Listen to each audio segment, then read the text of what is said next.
thank you for joining me for another edition of Beer and a Take. Today is day number 17 of our beer advent calendar.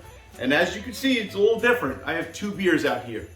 Originally, I planned on reviewing Sierra Nevada Celebration Fresh Hop IPA, 8.6% ABV. And you would think it's a Christmas beer. Bright red can, has a log cabin covered in snow with a Christmas wreath on it. And the second I tasted it, it was a no-go for me. I am not a huge IPA guy, but I do quite enjoy some IPAs. I like Dogfish Head 90 Minute in particular. Sam Adams Rebel IPA is another good one that I like.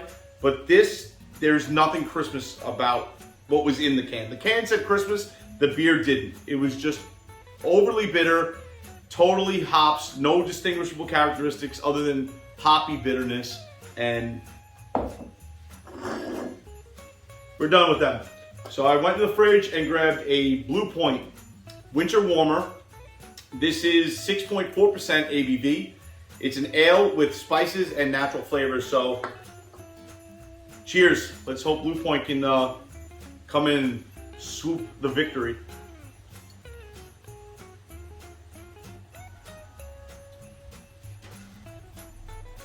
Okay. Thank you, Bluepoint Winter Warmer, for bailing Sierra Nevada out. And tonight's not a total waste. That is very, like, silky smooth. Amazingly smooth. I understand what they're saying with Christmas spice or winter spice. It's that nutmeg, that cinnamon, those spices that you associate, almost like when you taste it, it reminds me of when you walk into a house that has that Christmas potpourri. It's those like smells that you can pick up. It's those flavors built in. If that makes any sense, it probably doesn't. But it's a very smooth beer.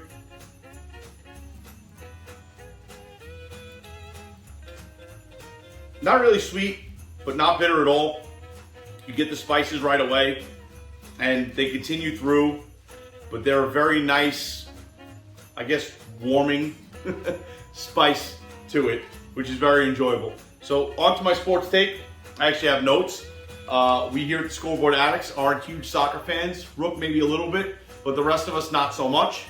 And other than just rooting on Team USA, I have no interest in soccer whatsoever or the World Cup. But I did find a couple things, a couple tidbits surrounding the media that I would like to just bash and prove, the hypocrisy that is among media in general, not just sports media, but journalists in general. You had USA team captain Tyler Adams answering questions on his panel right before the US took on Iran. And an Iranian reporter, after being very rude and telling Tyler Adams how he's supposed to pronounce Iran, I mean, like, dude, he's getting it wrong, he's getting it wrong. He's not trying to be belittling or mean about it. He's just pronouncing it not to your liking.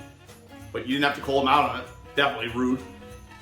He asked him essentially a baited question on how he feels coming from America, being a black player, and kind of trying to get him to say something about, I would assume, racism or anything he's faced, and maybe bag on America a little bit.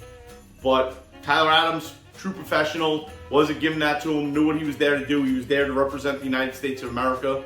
Whatever issues we may have in this country, he wasn't there to accentuate anything. And especially to Iran, who obviously hates us and would have loved to run that as government propaganda.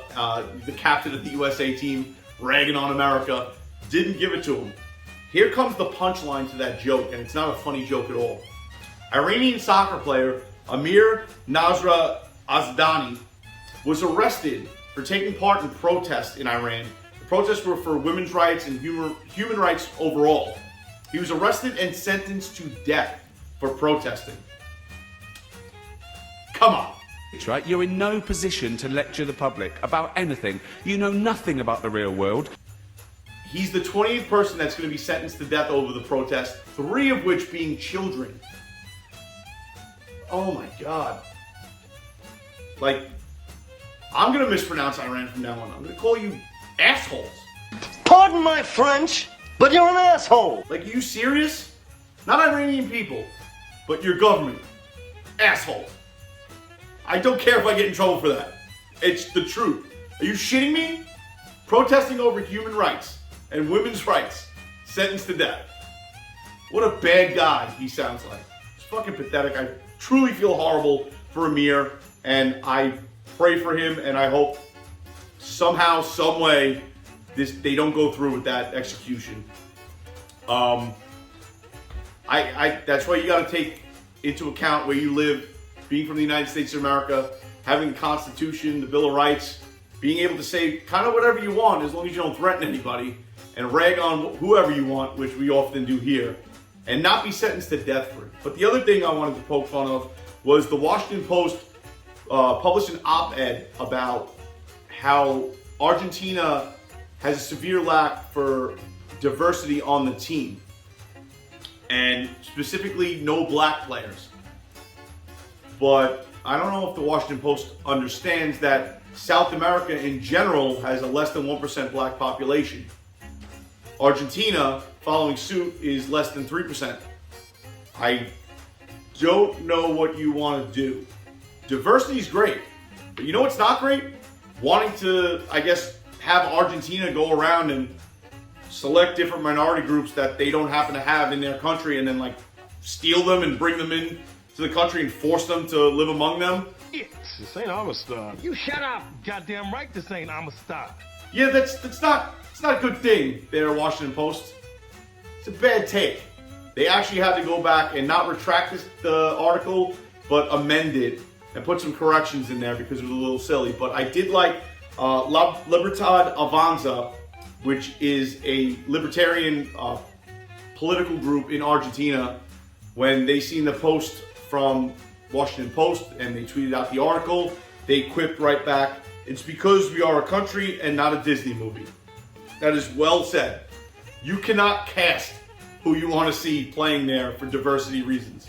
Diversity is great, but if the best players in Argentina happen to fit a different demographic that's not to the agenda of the Washington Post, there's nothing you can do about it.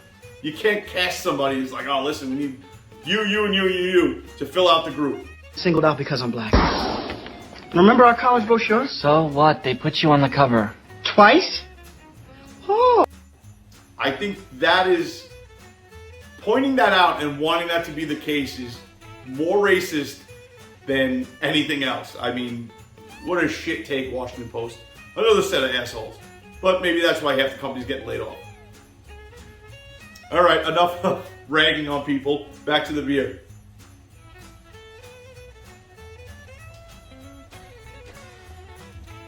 That is so silky smooth. I mean, that's the first thing you notice, is how just smooth that beer is on the palate. It's actually quite incredible. It's like putting a satin sheet in your mouth. Not that you'd want to do that, but like I said, the spices are there. Very delicious. The perfect beer for this time of year. I'm going to give this a 3.2 out of a possible 4. Very good. Nice amount of spice to it, not overbearing, and silky smooth. Thank you for tuning in. Cheers.